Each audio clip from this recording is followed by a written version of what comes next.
नमस्कार मित्रों, स्वागत है आप सभी का एस्ट्रो विद उषा में। आज हम चर्चा करेंगे बची हुई चार घर जो ऋणानुबंध के बारे में चर्चा कर रहे थे। फर्स्ट हाउस से लेके 8th हाउस तक उसकी विवेचना हम कर लिए थे। आज हम 9th house, 10th house, 11th house और 12th हाउस के साथ हमारे छठे भाव का कनेक्शन कैसा है उस बारे में चर्चा करेंगे। देखिए, 9th हाउस जो है हमारा धार्मिक यात्रा, हमारे धर्म, कर्म, पूजा पाठ, मंत्र जाप, इन सब चीज़ों से मिलने वाला प्रतिफल को दिखाता है।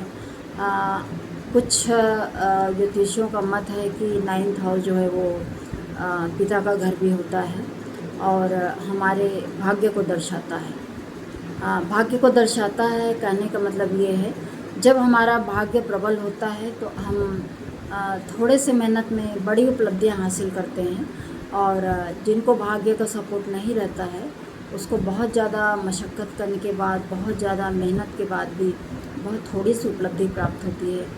तो वहीं पर व्यक्तियों का मन स्थिति जो है वो यह सोचने के लिए मजबूर हो जाता है कि आखिर ऐसा क्यों।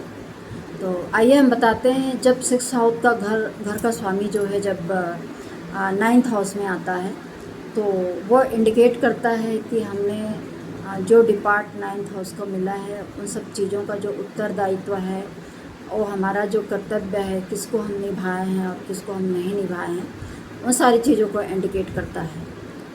यदि 9th हाउस का स्वामी जो है उच्च का है और षष्ठेश वहाँ पे बैठा है तो वो इंडिकेट करता है कि हमने पिछले जन्म में दान धर्म पुण्य जो है, पूजा पाठ जो है हम अच्छा किए हैं, इसीलिए इस जन्म में हमें ये सारे कारागृह है उसकी उपलब्धि जो है आसानी से प्राप्त हो रही है। बात करते हैं 10th हाउस की।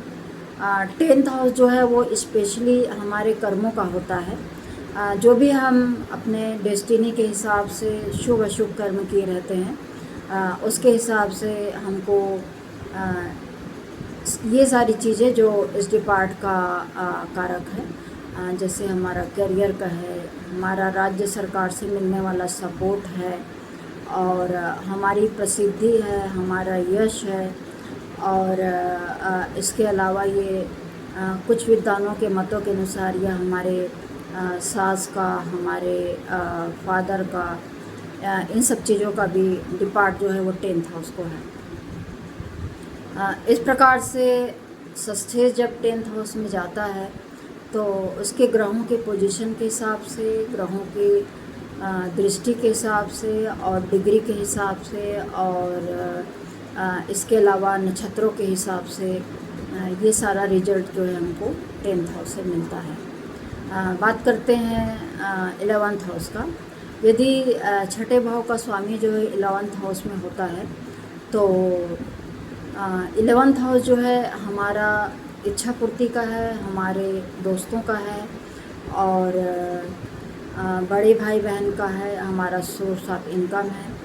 इस प्रकार से ये सारा डिपार्ट जो है हमारा 11th हाउस में मिलता है। और 11th हाउस का लॉर्ड और षष्ठेश का 11th हाउस में बैठना वो इंडिकेट करता है कि उसकी पोजीशन क्या है, और जैसे कि हमने विश्लेषण किया कि बहुत सारी चीज़ें हैं, जैसे डिग्री है, नक्षत्र है, उसके आधार पर हमको ये सारी चीज़ें जो है कम या ज़्यादा मिलता है। इस प्रकार से बात करते हैं 12th हाउस का।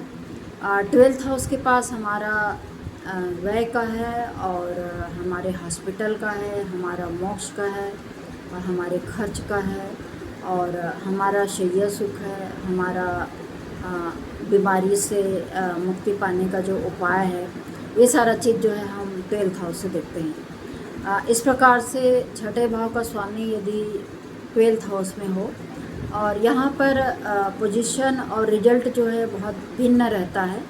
जब छठे भाव का स्वामी जो है 12वें भाव में हो, और यदि वो पाप प्रभाव में हो, अभी तक हम बात कर रहे थे शुभ प्रभाव की, लेकिन यहाँ पर हम विश्लेषण कर रहे हैं कि जब 6th हाउस का स्वामी 12th हाउस में हो और पाप ग्रह से दृष्ट हो तो इससे प्रबल विपरीत राजयोग की प्राप्ति होती है।